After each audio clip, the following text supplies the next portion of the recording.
is in turn offering certain choices. And the principal choices in each case are the choice of acceptance and the choice of rejection. And when experience is accepted, we move forward. When it is rejected, we start over again, because we will continue until it is accepted. If we accept, therefore, a universal principle and recognize that this universe, with its infinite magnificence, in which minute forms of life indescribable are perfectly ordered, vast orbits of universal motion without exception fulfilling their destinies, that everywhere the marvel of universal architecture in the form of the cell and the structure of minute sea creatures, the tremendous architecture of mountains and valleys, the blazing radiance of suns, the tremendous marching symphony of galaxies, all of these things are either ordered or they are not ordered. And we cannot look upon the universe. We cannot watch the calendar. We cannot observe the orderly sequences of the days and nights and months and years and centuries.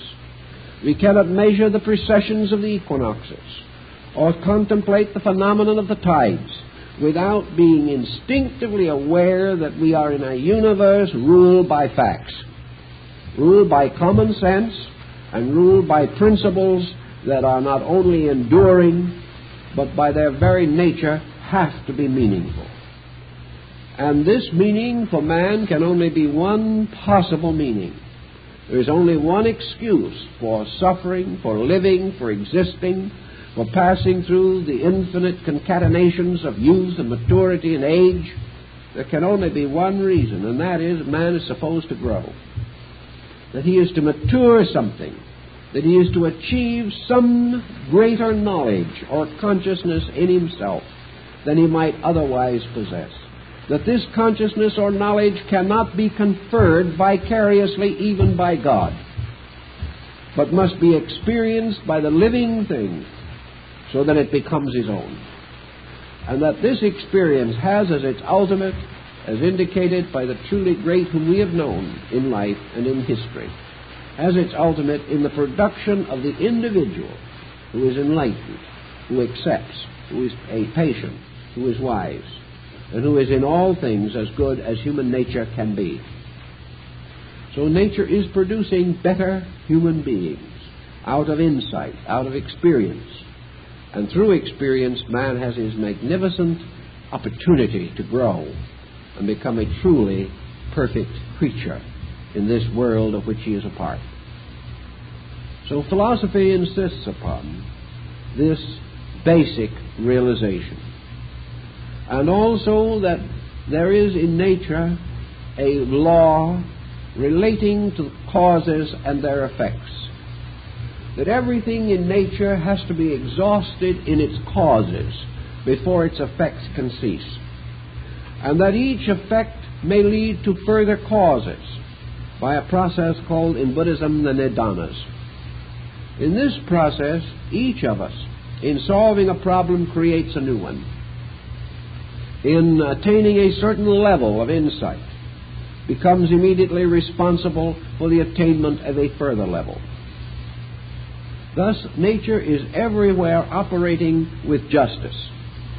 And justice means always that good must be rewarded, and that the works of evil must be corrected, and that the individual who through ignorance or through perversion betrays the laws of the universe of which he is a part, or violates them in his own action, this individual must be corrected. And correction must be impersonal, universal, and inevitable. And to achieve this, the universe has set into every pattern of existence its own consequences, so that a thing done inevitably produces a result like itself, for this result comes from itself. It is not bestowed upon it arbitrarily by some judge in space. All things have their own consequences within them. And when we set these actions in motion, their reactions are similarly vitalized and become immediately and inevitably associated with their corresponding actions. Consequently, the history of man is the history of man's motion from one problem to another, and the times in which he has evaded solution or has corrupted solution. These times have in turn been followed by periods of affliction and adversity, in which the very things he did produced their harvest in their own likeness, and the man who enjoyed the deed did not enjoy the reaction that resulted therefrom. Philosophy, therefore, invites us to investigate the nature of action, in order that we may not at any time set in motion actions the consequences of which are difficult or impossible for us to sustain. Thus we have this pattern moving us and moving with us through the mystery of space. There was never a time in which we needed to have an intimate and rather friendly and loving relationship with space as we now need it today. For actually these mysterious laws operating beyond us, but also within us, are the only hope we have. They are the justice which we seek in vain among the works of men. They are the eternal principles of honor, which cannot fail, even though the conduct of men may be dishonorable. And we must sometime make a choice, a very simple but direct one, as to whether we are willing to accept the universe and abide by its principles, or whether we shall go on rebelling and resenting and denying and criticizing and condemning. This decision is up to us. Now, if we decide to accept and take therefrom a certain natural strength, we observe that our psychic integration immediately improves. We are healthier and happier when we accept the best that we understand than we are when we resent the bad which we assume to exist. Now, we can say, for all practical purposes, that there are some pretty bad things that do seem to exist, and pretty hard to deny them. And we don't advocate shutting our eyes to these problems. But we do advocate the thinking through of them to the degree that the badness goes out of them. And we see in them rather challenge and opportunity, or are reminded of some basic error in our own judgment or conduct, so that we are grateful for an adversity rather than resentful of it. If we get the thinking straight, we can begin to recognize that we live in a universe that is amply able to take care of us. And that also, in taking care of us, it will do that which we need, not that which we want. And in taking care of us, it may sometimes use extreme methods, rather than to follow into the common, simple, happy ways that we would like to assume would represent parental indulgence. But actually, we are best taken care of when we permit the universe to do it and accept this care as we would the care of a loving parent, even though at a moment of punishment we may resent the parent. In the long run, we realize the wisdom of its actions, if these actions are wise. And in the case of this universal parent, an intelligence wise enough and great enough to create this mystery is wise enough and great enough to administer it in a reasonable way. With this kind of thinking, then, we can gradually learn to live with the bomb. We can learn to live with it, perhaps only because we have to. But this necessity does not necessarily mean that we will live with it well. It will not necessarily mean that we can give a good example to our children. So to this necessity must be added this internal enlightenment. To the necessity must also be brought the understanding, so that we are able to adjust ourselves to a slightly different degree of impermanence than we have ever known before, but a degree which is not unique in space, in no way different from any other kind of impermanence.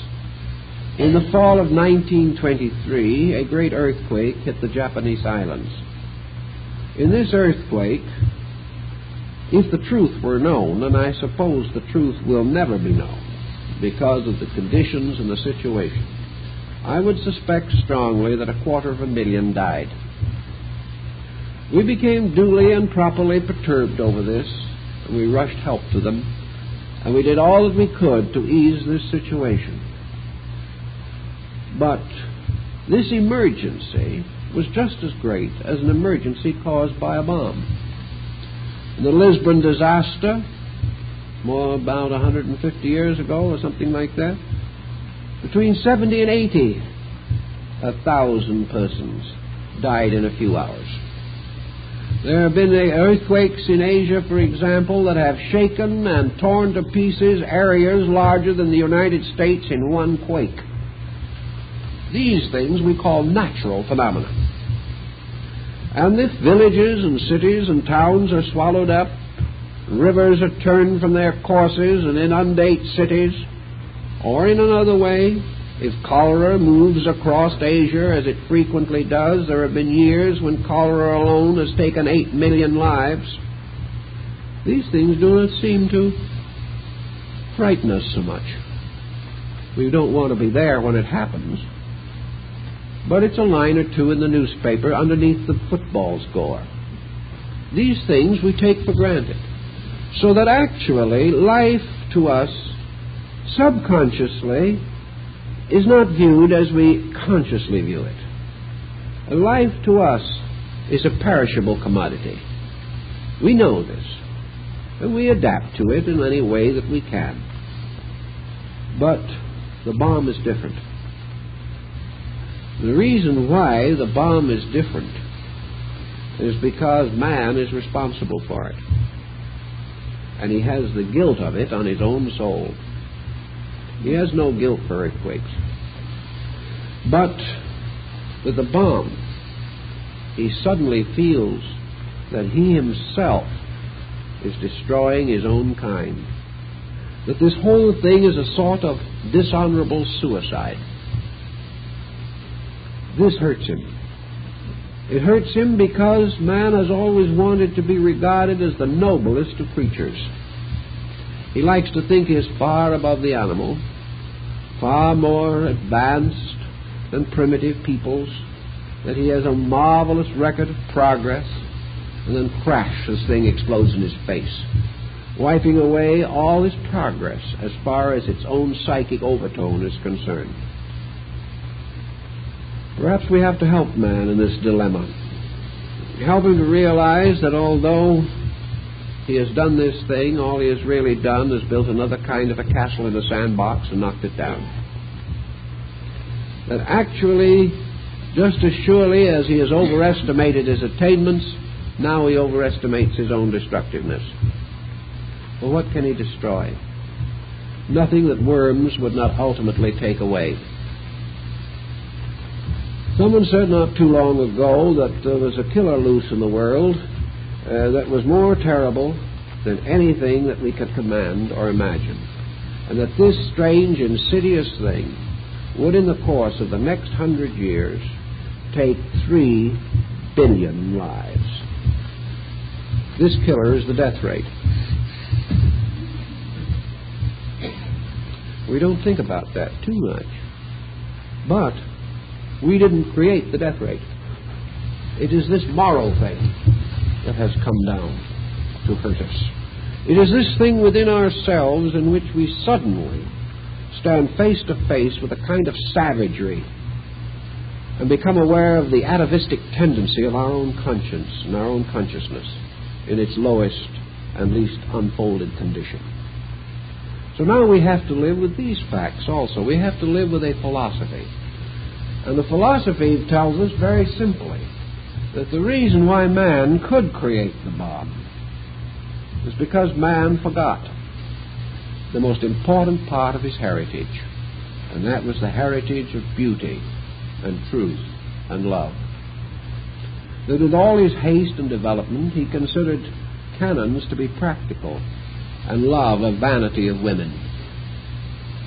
He considered good armament necessary, good ethics not necessary. And so by degrees he bound himself to the causes of death, feeling that if he could control life and death, he could control man.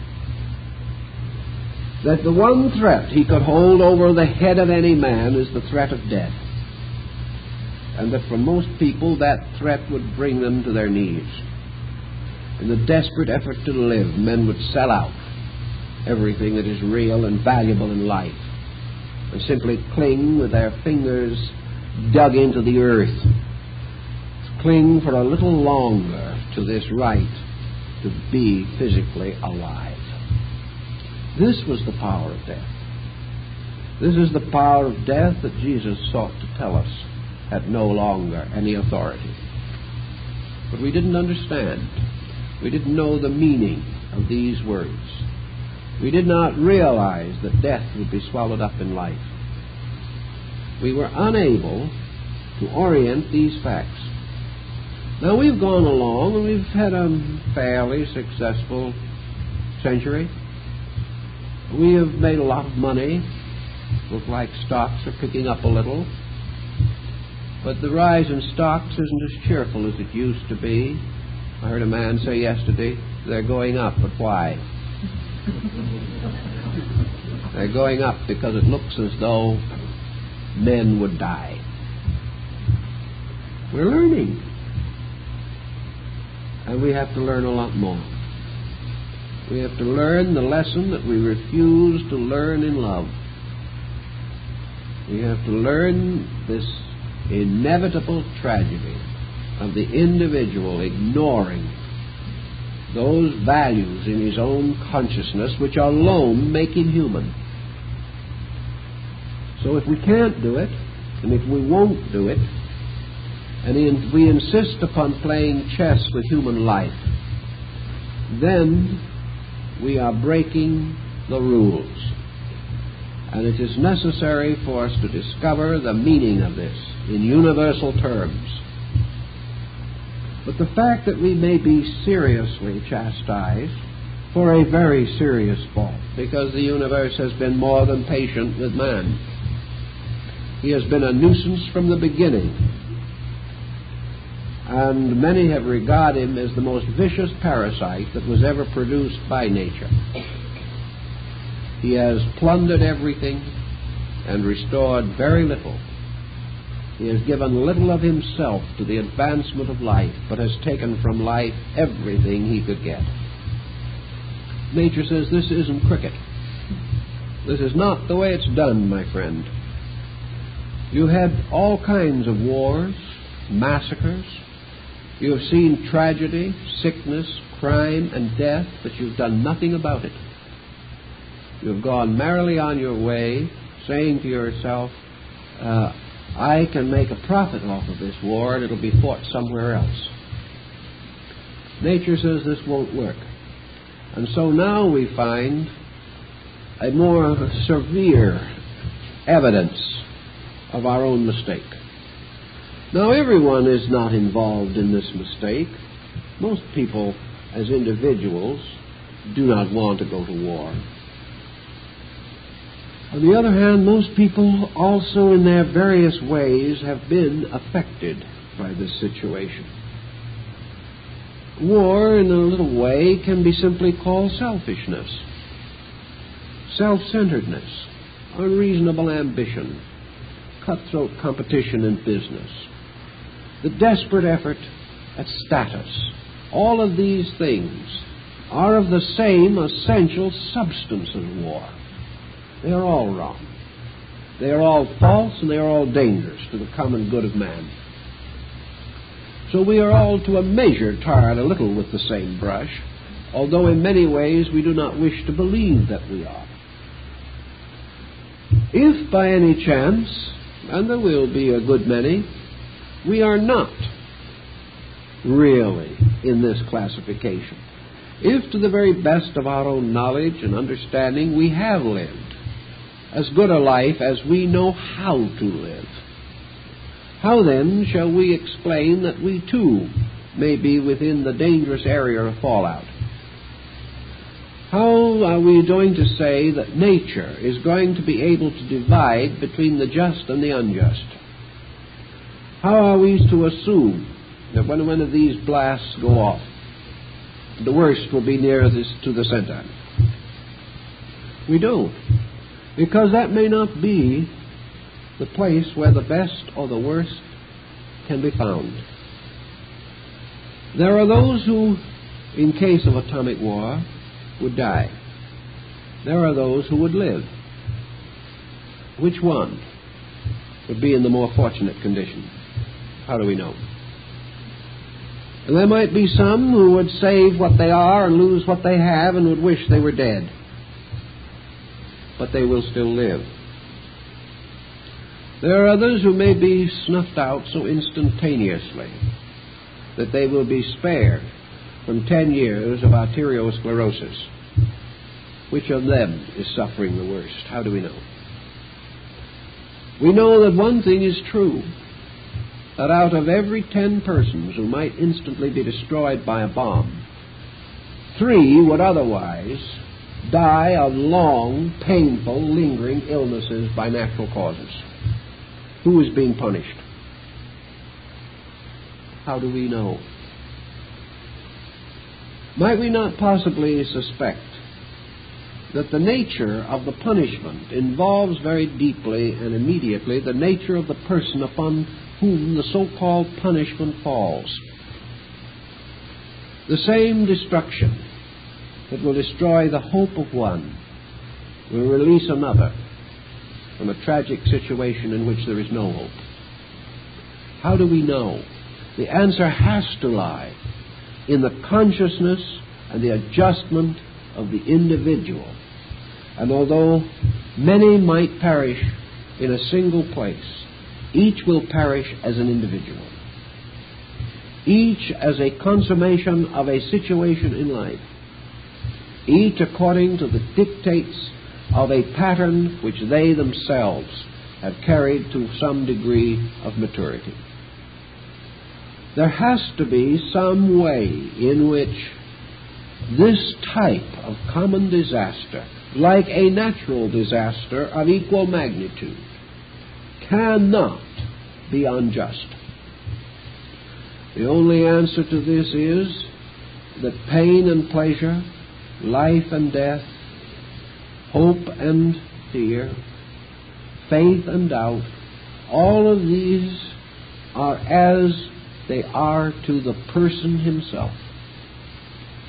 The individual who has attained insight, who is firm in his convictions, enlightened in his principles, like Socrates, faces death as the least important of all circumstances.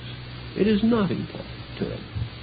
It is not important to him because he, first of all, has experienced beyond it.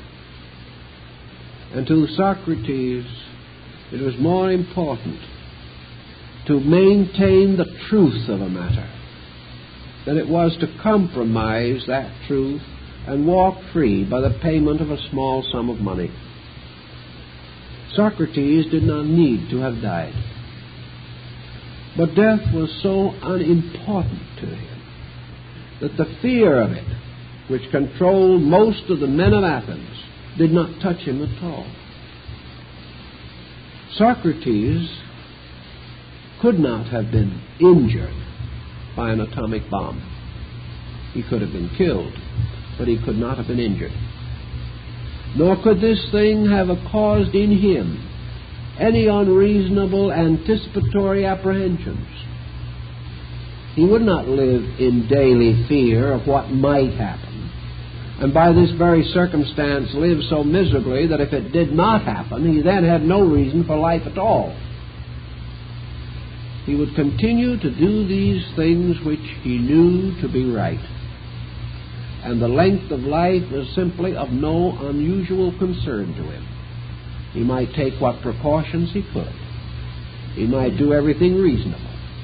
But he certainly would not have wasted 1 hour in fear of something which he did not believe, and which in his heart he knew was not true. That is, that he was destructible. If then the individual, under the pressure of this tension, begins to look around, he may find these very answers, which in due time will be the end of war. Because war is valuable only because it destroys. It destroys your enemy. If gradually we realize that this is not true, if gradually we come to know that the conqueror must live on and remember, that the individual who destroys must live with his own act into the futures beyond time, we might very well have peace in this world. But as long as we believe materialistically that we shall go quietly to sleep no matter how many we have murdered, we have no true moral pattern. We have no reason for either goodness or evil. But we do see considerable reason to do as we please. Thus our philosophy has to come to our help here. And our philosophy, which can be a little bit of Zen and a little bit of mysticism, a little bit of Greek thought, maybe a tiny touch of Taoism from China, we can slowly build up a tranquility within ourselves that enables us to live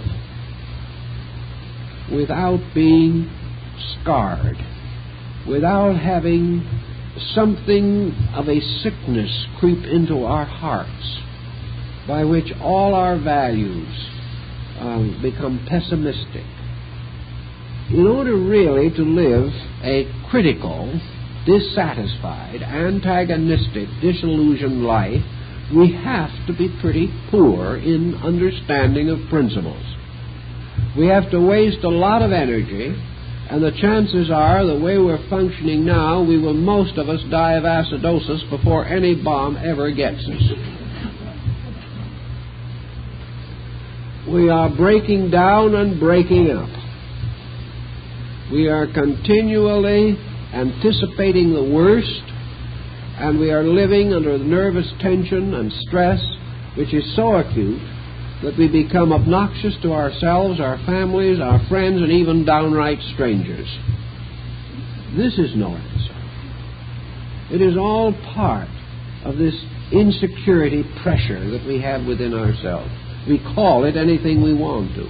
We call it mature concern over serious matters. But there's nothing mature about it, and it is far more jitters than concern. It does not mean anything. It simply means that we have not the courage or the immediate insight necessary to go out and think the thing through straight.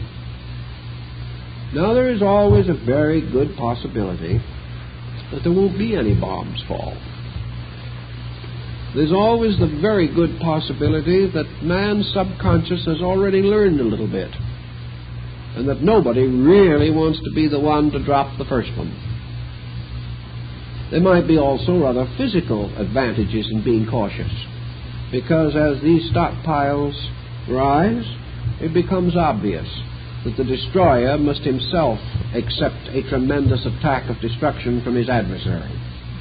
The thing is sometimes regarded as a bit of a stalemate, and perhaps it will never happen that there will be an atomic war. This again points out that the greatest preventive power would be the gradual waking up of man to the magnitude of his own selfishness, his own stupidity. If he can awaken to what's wrong with him in time, he may save himself this entire terrible sequence. We sincerely and devoutly hope that he will be able to do so. But if he does so, it has to be because he makes some improvement in himself. He must understand more deeply. He must accept principles more honorably. And he must also stand by truth more firmly. He cannot achieve peace by selling out to the enemy, nor by compromise. His greatest hope of peace, the greatest chance that he has to live, is the fact that he is not afraid to die. This is his hope of life. This is the hope of an honorable peace. Because if fear comes in, then compromise goes with it. And on compromise we can never have any security in this world. But our great hope is that by not being afraid, we can prevent that which we fear. Now, there is much to support the possibility of such a reaction. And certainly it is the best reaction that the individual himself can cultivate. We have to live with this. Now we've got to learn to live with it in a very beautiful manner.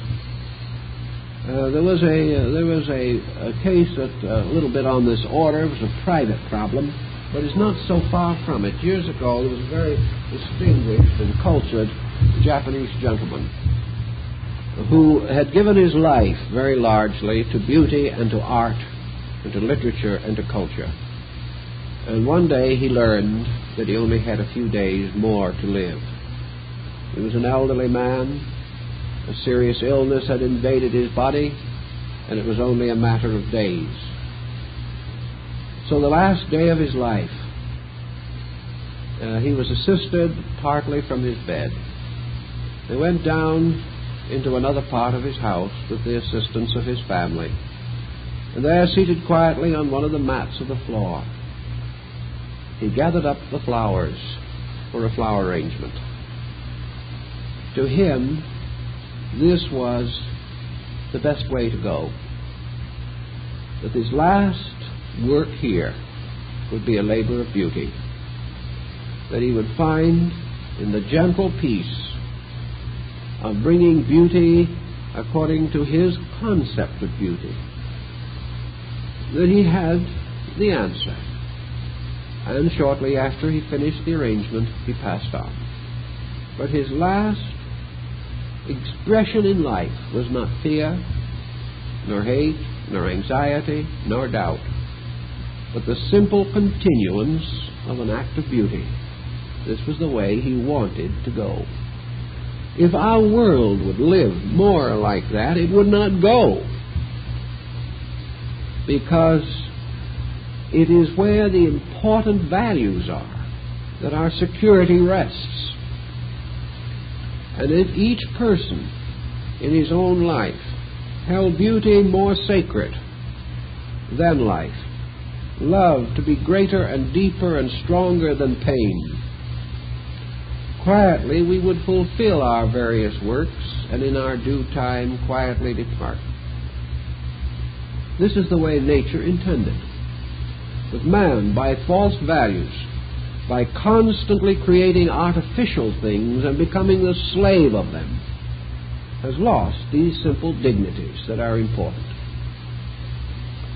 So if we can strengthen our culture, if we can strengthen our lives, if we can find new resources, if we can say very honestly that how long we live is not very important, but how well we live is of the utmost importance, and begin to think on this level, we probably will have life given to us. There are many stories told of very sick people who have had a great driving purpose in life, something that needed desperately to be done. And in a wonderful way, most of these people were given the energy, the strength, and the time to accomplish this necessary thing before they went. And they went when the work was done. This power to endure until the work is done is also shared by races and by nations. Races and nations grow old and die also. or are absorbed into the currents of new peoples. But everything survives, it seems, as long as there is a work it must do, a purpose that is bigger than self. In this type of an emergency, therefore, when it is rather dangerous and painful to think about self, we have added inducements to live for larger purposes.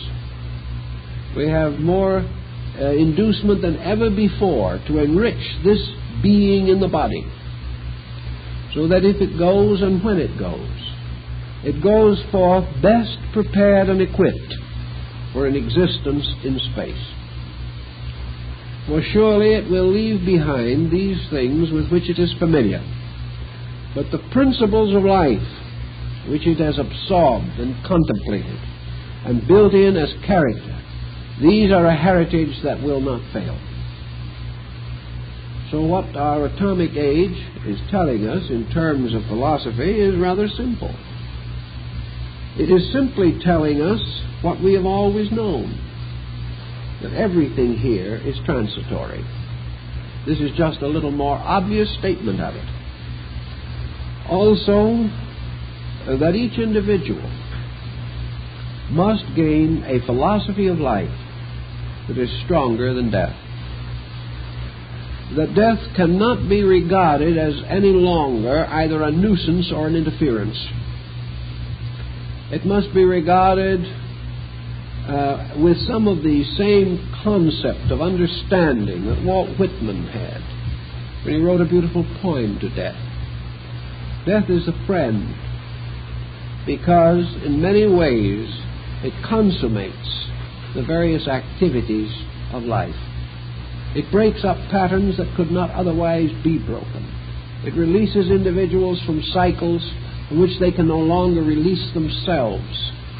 It moves the individual out of situations back into universal opportunity so that he may redirect his courses according to his insight. These changes are not disasters. They are part of the eternal life of things, of which transition is merely an appearance.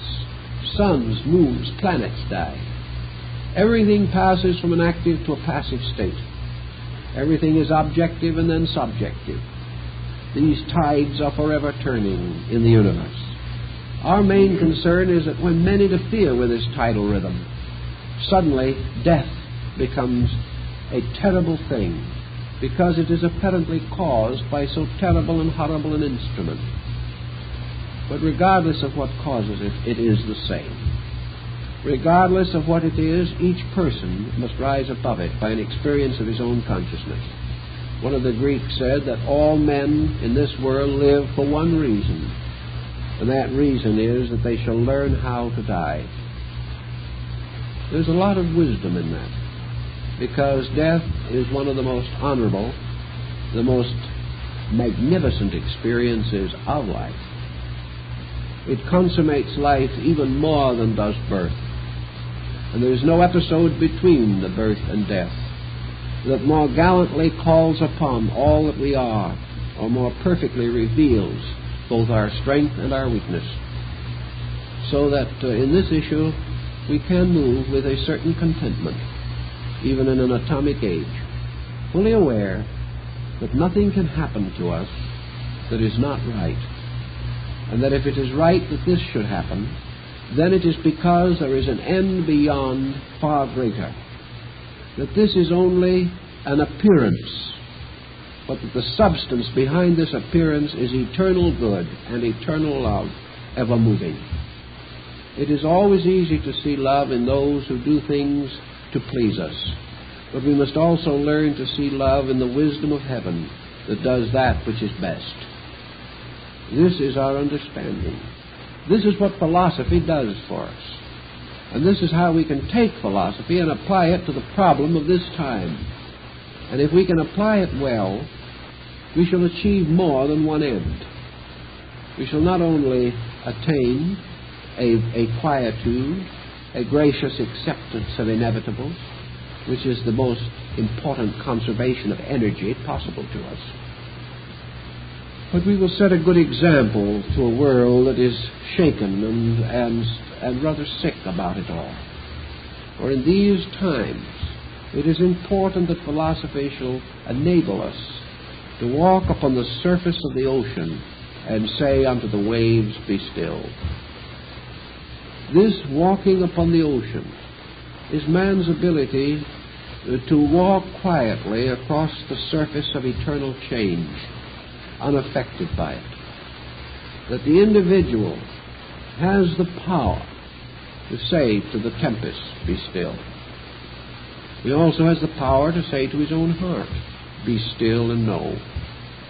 These are important discoveries, and we probably would have been 500 years slower in attaining them had not our scientific skill suddenly brought this crisis upon our world. We were headed that direction for a long time, but suddenly it happened. And like all emergencies, we are not always prepared when they happen, even though we know they will come. But this emergency is also our great opportunity, where it suddenly brings home to us the importance of all the neglected areas of knowledge, the wonders of religion, the beauties and truths of philosophy. It also causes us to come into great and clear insight into the true wonders of science, and how this particular thing is also the shadow of the good that man could do if he could turn his ingenuity to the service of his neighbor rather than to the destruction of an enemy. But we have learned that now that science can explore far into the mystery of life, and that can also make great and good discoveries if its conscience and its heart will lead it in the right direction. We are recognizing that we live in a world of powers that we never knew before, and we now must adjust to the right action of these powers. Part of the Bushido, or great code of the Japanese gentleman, used to be that a samurai carried a sword. And as Prince Toko said, the sword is a weapon, and it is a test of character. The gentleman will draw his sword to protect his honor, or to protect the honor of others. But the strong man is the one who wears the sword, but is too wise to draw it. He is stronger if he wears the sword, because then the temptation to draw it is more real. But his great virtue lies that holding it in his hand, he will not use it. Long ago, perhaps, Shotoku Taishi sensed something. Today, we hold in our hand a weapon far more keen than the sharp, curved blade of the samurai. If we are a gentleman, if we are wise, if we are honorable, we will use it to protect the good and to protect honor. But if we are still wiser, we will use this weapon as a symbol that we can hold it and not use it. And this is the symbol of our own self-control. And today we need that self-control. Never before have we had as great an opportunity to be good. For never before have we had such a ready means of being evil. So if we can hold this tremendous discovery in our hands, but be too wise to ever use it, we may gain a lesson that thousands of previous years have never been able to teach us. So we have to face these lessons, and we have to face the life that they bring. And in this time, realize that we were not left alone in our extremity like poor old Cardinal Wolsey. We are not left alone. We have been provided with all the means of insight that we have ever needed. We have available to us all instruction, all insight, all inspiration of beauty, truth, love, art, literature, ethics, and culture. These things are all available to us. The solutions are available and are at hand. We only need to reach out and take them. And the thing that must cause us to reach out is this something within ourselves that, waking to the seriousness of the occasion, chooses at this time to make the simple decision of right action. If this is accomplished, tragedy may well be averted. But if it cannot be averted, it will be a tragedy only to those who do not understand. The rest will accept it, face it, move through it to the eternal victory that is the inevitable birthright of the human soul. Well, time is up, I think, for this evening.